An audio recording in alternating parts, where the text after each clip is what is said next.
Pemirsa, Anda masih bersama kami dalam Prime Time dan saya masih berdiskusi melalui sambungan Skype dengan Duta Besar Luar Biasa Berkuasa Penuh Republik Indonesia untuk Qatar, yaitu Bapak Muhammad Basri Sidahabi.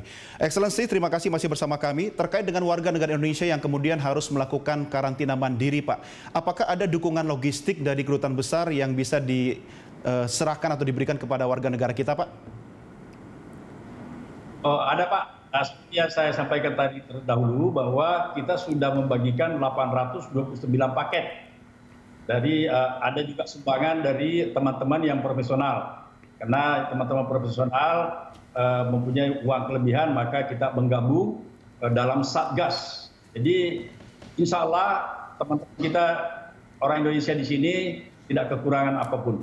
Ya, Mas Dodi. Pak Basri, apakah ada rencana pemulangan seluruh warga negara Indonesia dari Qatar kalau melihat kondisi warga negara kita hingga saat ini, Pak?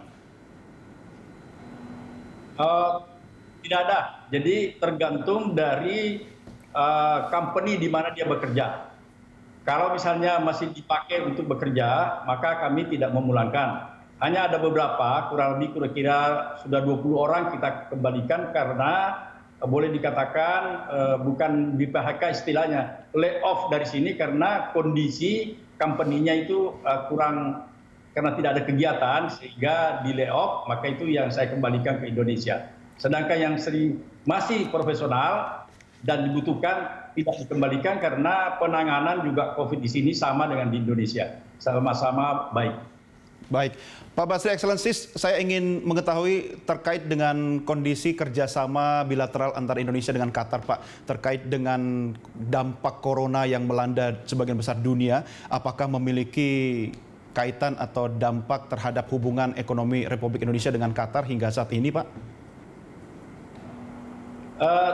Cukup bagus. Kalau saya tidak salah, 2 kali Emir Qatar dengan Presiden Republik Indonesia melaksanakan berteleponan dan saling membantu, dan khusus untuk ekonomi meningkatlah, kita punya kurang lebih 154% meningkat ekspor kita ke Qatar, terutama bahan-bahan produk makanan dari Indonesia. Ya, itu kira-kira, Mas. Baik. Kalau dengan kondisi warga negara kita di sana, Pak Basri, Anda tadi mengatakan bahwa Qatar sendiri jumlah penduduknya memang tidak terlalu banyak. Tapi kalau kita belajar dari Qatar, Pak Duta Besar, apa yang bisa Anda sampaikan terkait upaya negara Qatar melakukan normalisasi atau upaya untuk menyelesaikan soal COVID-19 di negara itu, Pak?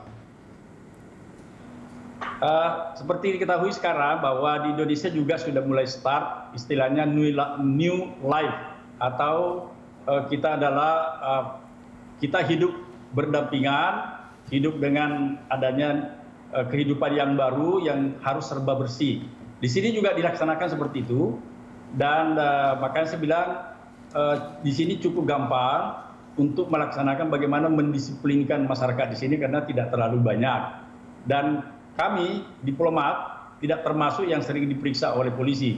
Namun kita mentaati juga himbauan dari pemerintah. Misalnya contoh, kita dalam mobil hanya maksimum penumpang 2, jadi kita laksanakan 2 plus sopir, berarti hanya 3 orang. Sedangkan untuk ekonomi sekarang sudah mulai dibuka, hanya beberapa kegiatan-kegiatan company yang ada sudah dibuka, bekerja jam 7 sampai jam 1 siang. Itu kira-kira, Mas Doni. Baik.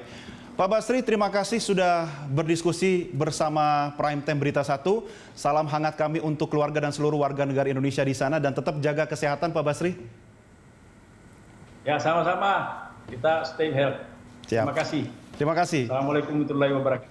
Waalaikumsalam warahmatullahi wabarakatuh. Pemirsa, demikian tadi diskusi kami bersama Duta Besar Republik Indonesia untuk negara Qatar, Marsikal Madya Purnawirawan Muhammad Basri Sidahabi. Jangan kemana-mana, Prime Time segera kembali.